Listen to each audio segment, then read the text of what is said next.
Morning, guys. I just want to share with you a thought that I had yesterday after a conversation with a friend, a very good friend. So I'm asking him, hey man, why don't you read? Why don't you pick a book and try to start? Reading is learning. Learning is investing into yourself and improving. He told me, hey man, I don't have time. It's a big problem. It's a big problem. Not because he doesn't have time. He has time. I know for a fact he has time. He think that he doesn't have time. If you don't have time, what does that mean? That you don't have power. Because time is power.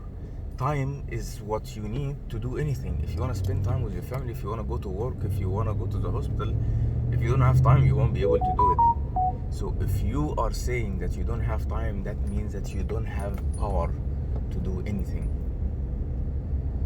And if you don't have power, that's even a bigger reason that should force you to start reading. There is an amazing book for this, by the way. It's called Master Your Life, Master Your Time. Master Your Time, Master Your Life. It's one of the most brilliant books that is so short and straightforward and will teach you how to manage your time. But that's a reason. People read or people learn because there is a problem or there is a skill you need to develop.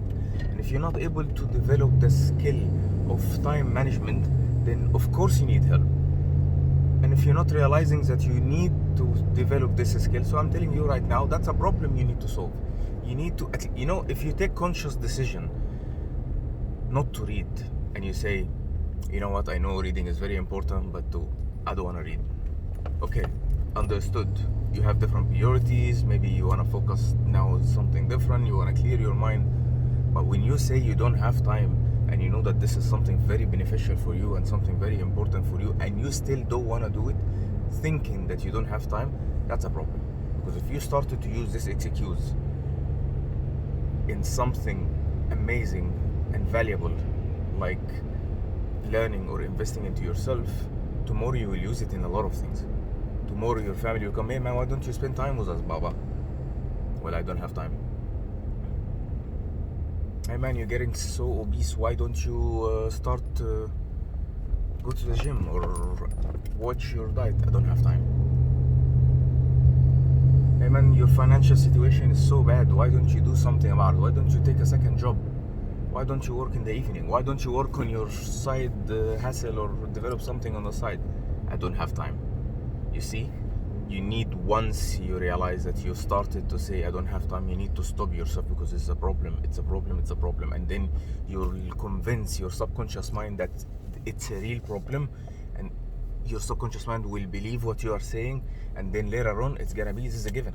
We cannot do anything right now because we don't have time. And this is where your growth rate gonna become steady. And keep in mind, if your growth rate started to become steady, that doesn't mean that you will remain where you are. That means that you will go down, because your growth rate is going like this, but life is going like this, technology is going like this, the skills required to sustain any new job is going like this. Even your relationship if with your partner, it needs some new action, it needs some creativity, and if you're not doing anything about it, it will go down. You need to solve this problem of I don't have time, because it should not be an accepted answer for you.